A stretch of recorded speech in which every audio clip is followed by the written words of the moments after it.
homem, como eu disse, um homem bom, um homem temente a Deus, um homem segundo o coração de Deus, porém passivo de pecar também.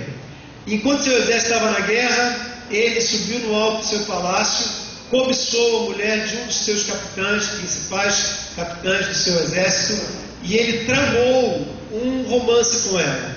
Ele a chamou para o seu palácio, ele teve relações sexuais com essa mulher, e dá-nos a entender que foi apenas uma vez, mas ela engravidou. Meses depois, a guerra rolando lá, no campo de batalha, ele soube a notícia que ela estava grávida, e comunicou ao rei, e pediu que houvesse uma solução daquele problema.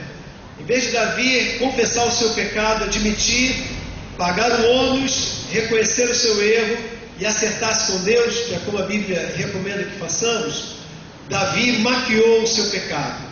Ele quis driblar o seu pecado para não ficar mal e tudo aparentemente continuar bem. Ele maquiavelicamente planejou que aquele soldado, o capitão Urias, viesse a morrer, e ele veio a morrer por ordem explícita de Davi. Com a morte, Deus levanta Natã, que é o profeta daquele momento, e Natã foi muito corajoso, e Natã veio à presença do rei e disse: rei, julgue sobre o que quero lhe apresentar. Diga, Natã.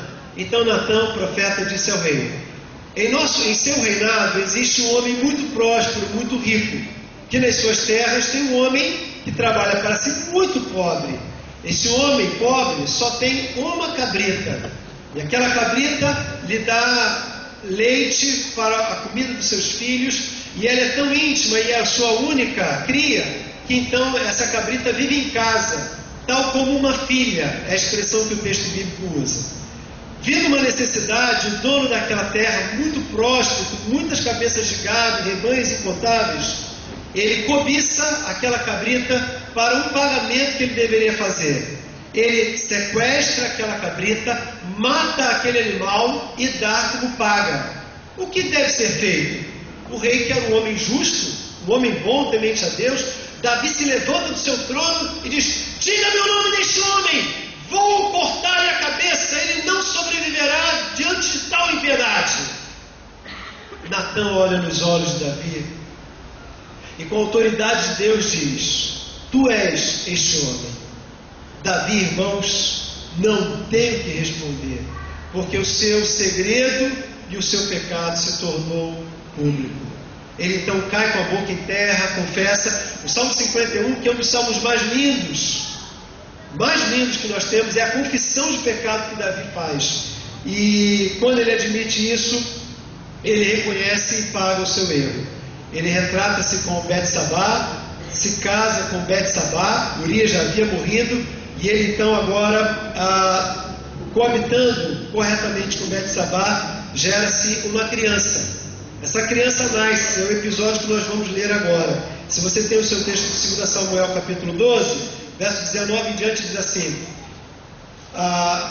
vamos ao 18, do 18 em diante. Ao 7º dia morreu a criança, e temiam os servos de Davi informá-lo de que a criança era morta, porque diziam: eis que estando a criança ainda viva, lhe falávamos, porém não dava ouvidos à nossa voz. Como, pois, lhe diremos que a criança é morta? Porque mais ainda se afligirá. Viu, porém, Davi que os seus servos cochichavam uns com os outros, e entendeu que a criança era morta.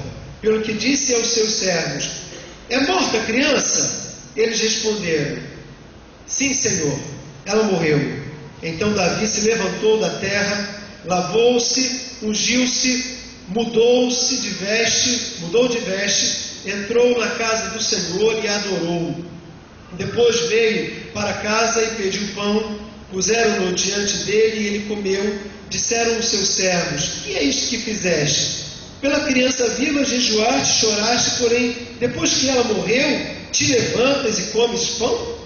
Respondeu ele: vendo ainda a criança, jejuei e chorei. E vendo ainda a criança, jejuei e chorei, porque dizia: quem sabe se o Senhor se compadecerá de mim e continuará a criança viva? Porém agora que ela é morta, Por que jejuaria eu? Poderei eu fazê-la voltar? Eu irei a ela, porém ela não voltará a mim. Então Davi veio a Betsabá, a sua esposa, consolou-a e se deitou com ela. Teve ela um filho, a quem Davi deu o nome de Salomão, e o Senhor o amou. Davi o entregou nas mãos do profeta Natã, e este lhe chamou de Gedidias. Ouçam isso, irmãos, por amor do Senhor. Essa história, irmãos, ela é propícia para nós porque estamos num culto de renovação de votos. É como se nós tivéssemos a oportunidade nessa noite de zerar o nosso cronômetro, de voltar lá atrás e, de fato, recomeçar. A renovação do meu voto para Rosemary, do seu voto para o seu cônjuge, de cada um dos noivos, um para o outro, não é meramente uma reestreia, mas é um recomeço. Você, irmão, você, irmã, tem a chance de Deus de começar de novo. E isso é importante porque não são poucas as lutas que ficam para trás. E aquela senhora, aquele senhor que está sozinho, você também tem a condição de renovar a sua vida para o seu casamento. Por isso o tema dessa mensagem é como refazer o lar. Porque uma história de amor, ela começa com um grande romance, uma paixão, às vezes incontrolável, arrebatadora, não é verdade? Que tira a gente da terra e leva a gente lá para o céu. Né? Sabia, também sabia. É uma coisa, irmão, olha, viver apaixonado é bom demais, né? E começa assim mesmo, é bom quando começa assim. Mas a experiência conjugal, ela não é composta só de arrebatamentos, é também de sepultamentos. E não são poucas as vezes que a vida conjugal faz-nos experimentar isso. Por isso, as dicas bíblicas para mim e para você nessa noite. Para Rodrigo anotar, e depois eu vou entregar esse sermão para vocês dois. E para a Vanessa ter no coração também. A primeira dica que esse texto nos dá, esse casal nos dá, Davi e Betsabá nos dão, para refazer o lar, é assumir o fato. Olha que interessante, verso 19 diz que viu, porém, Davi que seus servos cochichavam uns com os outros e entendeu que a criança era morta, pelo que disse aos seus servos: é morta a criança? Eles responderam: sim, rei, ela morreu. A tendência daqueles homens era esconder e tentar empurrar mais um pouquinho com a barriga para ver se postergava um pouquinho o confronto que Davi teria com o choque da notícia do filho morto agora.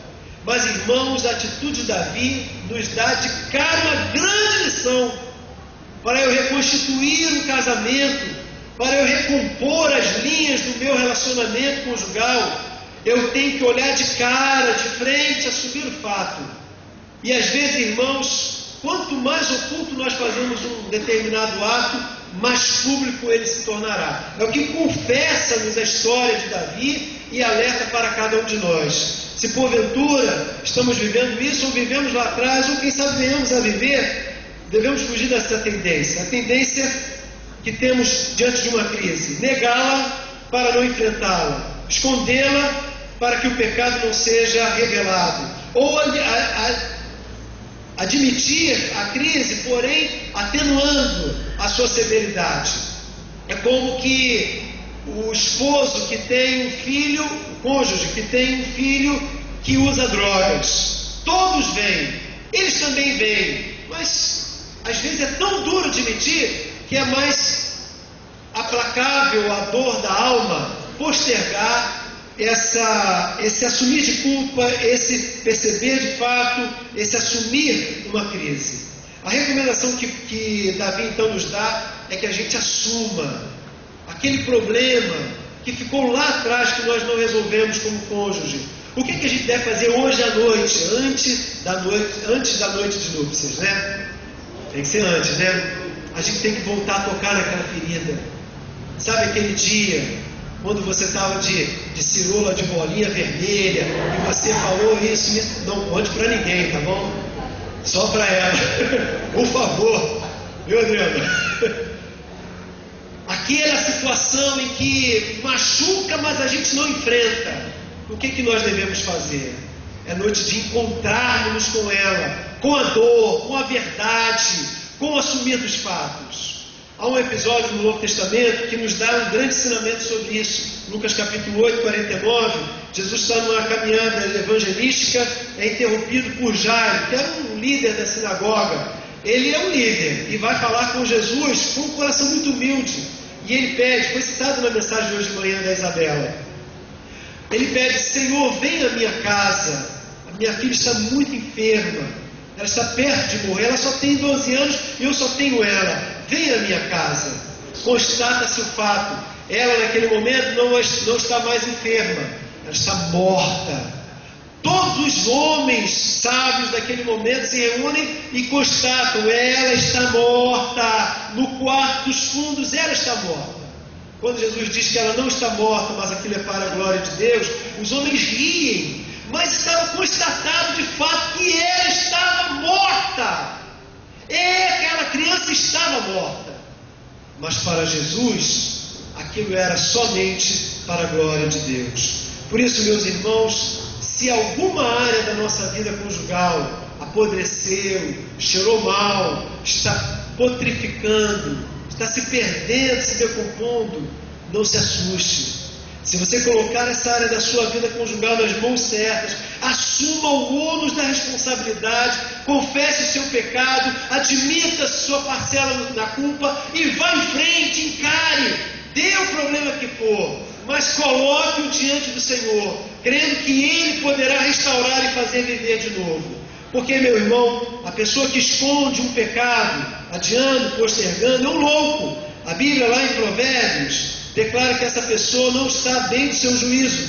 Veja que em Provérbios capítulo 28, versículo 13 e 14 nos diz. Provérbios 28, verso 13 e 14: o que encobre em suas transgressões jamais prosperará, mas o que as confessa e deixa alcançará misericórdia. Feliz o homem constante no temor de Deus, mas o que endurece seu coração cairá no mal. Ouça a palavra: o que encobre as suas transgressões jamais prosperará, mas o que confessa e deixa alcançará misericórdia. Primeira dica bíblica: assuma o fato. Segunda recomendação que esse texto nos dá é de buscar forças para reagir. Porque depois de tudo que Davi orou, jejuou, buscou, clamou com toda a sua alma, quando a criança morreu, ele tomou essa atitude. Verso 20 diz: então Davi se levantou da terra, lavou-se, ungiu-se, mudou-se de veste, entrou na casa do Senhor e adorou, e depois veio à sua casa, pediu pão, ele comeu, puseram diante dele e ele comeu aquele pão. O que Davi está fazendo, irmãos? Davi está buscando forças. Quando nós temos um problema, irmãos, uma das tendências é a gente se afundar naquele problema. Eu sou assim, talvez você seja assim. A gente olha as crises e elas parecem que sempre são maiores do que nós. Mas veja os verbos desse capítulo 20, que verso poderoso. Então Davi se levantou. Levantar é dar uma sacudida na poeira e dar a volta por cima. É reagir ao status quo do que está em volta de você e acreditar que haverá uma saída. Os verbos estão seguidos, dizendo: levantar-se, lavar-se, ungir-se, mudar de roupa. Como é necessário, quando nós estamos precisando refazer o nosso lar, a gente, depois de assumir e botar olho no olho, cada um assumir sua parcela, nós fazemos o quê? Buscarmos força para reagir ao problema.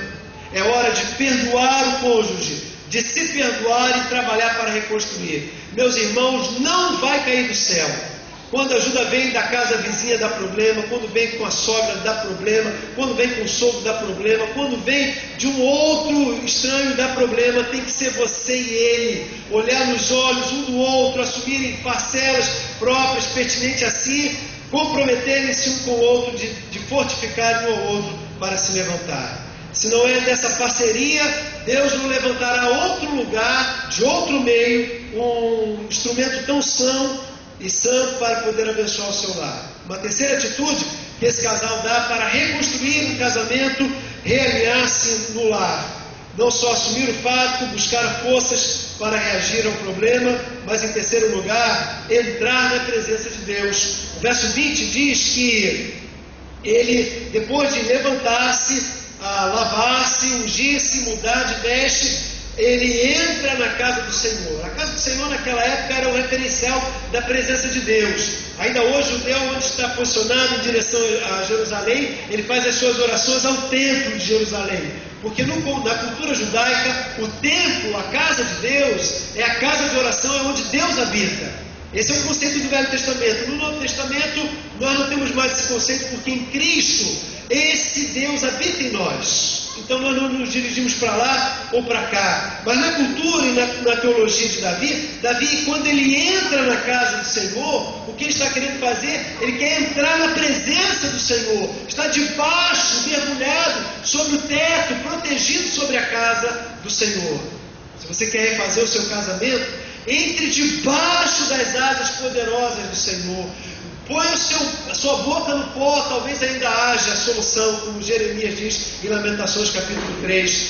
Mergulhe a sua vida, a sua família diante do Senhor, porque de joelhos nós conseguiremos. De joelhos nós conseguiremos ficar em pé. Uma experiência semelhante Isaías teve quando ele estava destruído diante da morte do rei Uzias, e ele entra no templo e encontra com o Senhor. Você não precisa sair da sua casa durante a semana para vir orar aqui no templo. Você pode erguer no seu coração o templo para adorar o seu Deus, confessar o seu pecado, fortalecer-se nele. Se falta sabedoria, peça. Tiago diz que ele dá em abundância, não nega. Se você precisa não só de sabedoria, de força para trabalhar, de humildade, de alguma mudança no seu temperamento, no seu DNA existencial, peça. Mergulhe-se no Senhor. Ele vai te atender. Porque, meus irmãos, há alguém que quer muito, tanto quanto ou mais do que você, que o seu casamento dê certo. Deus quer que a sua vida conjugal seja uma bênção, que ela dê certo. Por isso, irmão, entre na presença do Senhor, mergulhe de coração, seja verdadeiro, acredite nele, mergulhe na palavra, viva a palavra, coma a palavra, ande na palavra. Deus abençoará a sua casa, Ele responderá ao seu coração. Em quarto lugar, essa palavra diz que Davi e Betsabá fazem um ato valoroso, que eu preciso guardar para mim, para abençoar a minha casa, abençoar a sua casa. Diz o texto que depois dele se fortalecer, ele buscar a presença de Deus, o que ele faz? Ele volta para a sua casa. E que lindo, irmãos, porque Davi era espada, né? Davi, ele volta para a sua casa e ele deita-se com a sua mulher e no tempo certo Deus lhe dá um novo filho. Voltar para casa é coisa que nós precisamos fazer. A sua casa, a minha casa tem que ser um lugar santo. As brigas precisam cessar, os gritos precisam ser compostos, transformados em palavras de elogio, de bênção. Eu não conheço uma ou duas senhoras, irmãs, mulheres, como homens também, não são 1, 2, 3 ou 10, que lamentam por causa dos gritos, mas quando os gritos surgem, essas pessoas correspondem no mesmo tom de voz para que os gritos continuem a ecoar. Meus irmãos, eu preciso voltar para casa, no sentido de assumir todos os meus papéis. Você mulher, ser mulher sábia, de edificar a sua casa conforme Provérbios capítulo 31. Você marido precisa ser o varão da sua casa, não só na tenacidade, na intimidade conjugal, mas na hombridade, em honrar os seus votos, em viver na presença do Senhor, de ser um sacerdote, um pastor da sua casa, ser o pai verdadeiramente de seus filhos, de acompanhá-lo. Você mulher, compor tudo aquilo que precisa para que o seu lar seja o lar que você quer. Meus irmãos, entrar em casa é nós mesmos assumirmos que ninguém poderá fazer o nosso papel. Eu tenho que fazer. Eu é que preciso ser esposo daquela mulher, o pai do Lucas e do Arthur. É você que tem que assumir a responsabilidade de levantarem de manhã, de virem à igreja, de ser um dizimista, de pagar as suas contas, de não falar mentira, para que seu filho veja e obedeça e acompanhe seu exemplo. É você que tem que beijar o seu marido, a sua esposa, na frente dos seus filhos. Eles precisam ver o exemplo de um papai amar a mamãe e a mamãe amar o papai profundamente. E é por isso que o menino vai querer ser homem quando crescerem, beijar uma mulher e não um homem. É por isso que a filha vai querer ser amada, respeitada, acariciada e honrada e dignificada por um homem, não por uma mulher. Meus irmãos, a nossa sociedade está do jeito que está, porque falta para essa geração estilo e padrão a seguir. É na casa, é no lar que nós vamos compor isso, é que nós vamos desenhar isso. Ele voltou para casa e a gente deve voltar para casa. Sabe por quê, irmãos? E eu queria dizer isso, que você ouvisse, por favor. Na casa de Deus, Davi ouviu a Deus. Na sua casa, Davi foi chamado a obedecer a Deus. Na casa de Deus, nós ouvimos a voz de Deus. É na nossa casa que a gente obedece a Deus, com sua esposa, com seu esposo. Por isso, vamos voltar para casa, irmãos, quando sairmos daqui, com o desejo de acertar. Em quinto lugar, ele, voltando para casa, diz o texto que ele consola. E interessante, irmão, ele mutuamente é consolado por Betsabá. Diz o versículo 20, entrou na casa do Senhor e adorou, depois veio para sua casa, pediu pão, puseram-no diante dele e ele comeu. E o verso 21, disseram aos seus servos: que é isto? 22, respondeu ele: vivendo ainda a criança, jejuei e chorei, porque dizia: quem sabe o Senhor se compadecerá de mim e continuará a criança vivendo. Porém agora a criança é morta, porque jejuaria eu, poderia eu fazê-la voltar, e iria eu a ela, porém ela não voltaria a mim. Então Davi veio a Betsabá, consolou-a e se deitou com ela, e teve ela um filho, a quem Davi o deu por nome de Salomão. E o Senhor o amou, e Davi o entregou nas mãos do profeta Natã, que lhe chamou de Gedidias, por amor do Senhor. Ele consola e ela o consola. O que é consolar? Consolar é aliviar o companheiro, a dor do companheiro, é tirar um fardo. E às vezes, irmãos, na luta e nas disputas que temos conjugais, em vez de consolar, ou seja, tirar o peso, nós colocamos mais peso. Você é chamado agora a tirar o peso. Segure a mão da sua esposa, do seu esposo. Olhe para os olhos dela. Maria, pergunte a ele, assim, no cochichar do ouvido.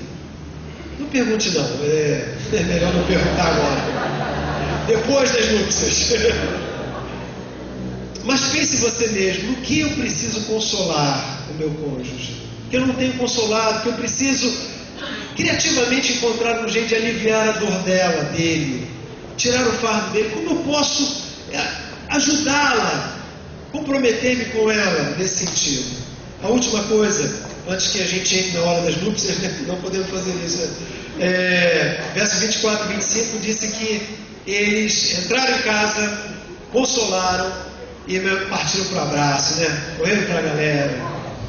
Eles, irmãos, esperaram a bênção de Deus. Olha que lindo, porque o filho que eles tiveram, como disciplina de Deus para tratar aquele casal, e eles recomeçarem certo, Deus tirou a vida daquela criança, permitiu que aquela criança morresse. Mas, meus irmãos, Deus permitiu que tivesse um novo filho.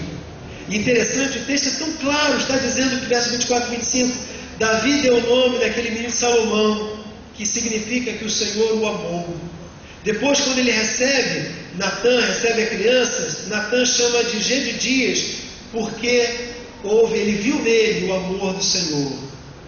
Meus irmãos, Davi e Betsabá nos ensina que eles devem esperar a bênção, que eu devo esperar a bênção. Talvez você olhe para o casamento, para as experiências passadas, não tenha muita esperança, mas olhe como Davi e Betsabá, porque quando nós recomeçamos diante de Deus e o fazemos certo, como Davi e Betsabá, nesse culto que eles estão aqui, no capítulo 12, 2 Samuel, culto de renovação de votos, irmãos, aqui, eles estão renovando, recomeçando. Você está recomeçando com o Senhor. Esqueça o que passou. Vá para a bênção, irmão. Corre para o abraço e espere a bênção do Senhor. Porque o que Deus vai gerar daqui para frente no relacionamento de vocês dois vai ser com a marca que o Senhor o amou também. Salomão foi Salomão, porque Deus o amou. Não amou só porque o amou a Salomão, mas em honra a Davi e Betsabá. Em honra a você, ao seu amor, Ele vai abençoar o que será gerado em sua vida. Ah, pastor, o senhor está brincando, está me chamando de Abraão e Sara, vai sair alguma coisa nova. Eu não estou falando meramente de uma relação sexual que vai gerar uma criança, mas vocês vão gerar muitas coisas pela frente. Vocês vão gerar relacionamentos novos, amizades, as pessoas que estiverem em volta de vocês. Quem sabe nessa noite vai nascer novos nenéns, mais criancinha para eu apresentar o Senhor. Eu vou estar aqui agradecendo a Deus. Vamos fazer chá de fralda, aquelas coisas todas para você. Já pensou, Marciano? Fala, Senhor, fala, Jeová. Mas sabe, irmão, a marca do que tinha para frente com Davi e Betsabá era essa marca: o Senhor amou. Lembra quando você amou a sua mulher lá no início? Lembra, Rogato? Quando você começou a namorar essa morena aí do seu lado? Ela devia ser bonitona, ainda é uma gatinha, mas devia ser bonitona, né? Devia ser de arrasar. Aquele calor da alma, suar, dá um arrepiozinho assim, né?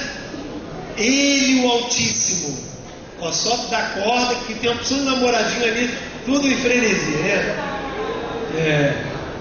Pois bem, meus irmãos, é com esse amor que Ele olhará a sua caminhada e amará você também.